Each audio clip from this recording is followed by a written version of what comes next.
Hello? Hey sis, Hey, girl. show me how to do that basket weave swoop with the French roll. Okay, I got you.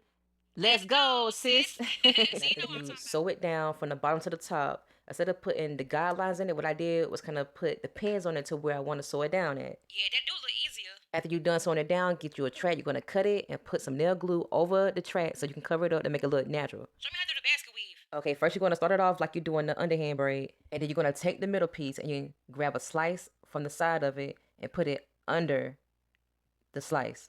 And just keep going back and forth between up and under around each slice until you get to the bottom.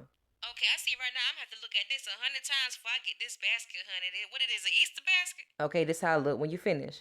All right, after that, you're gonna do your French roll. Get your bobby pins, put them on one side. Twist the hair up, cut you a donut bun in half, and then you're gonna smooth the hair over the donut bun after you pin it down. Or you can piece it out if this your first time. After you spray it down with some Pump It Up, you're gonna let it dry, and then you're gonna take the remainder of the hair, curl it, and then place the curl strategically around the bun and on the top. Okay, that was a lot to take in, but I got this. After you style the top with a bun or some pin curls, then you're done. That's cute. Call me back if you need my help. And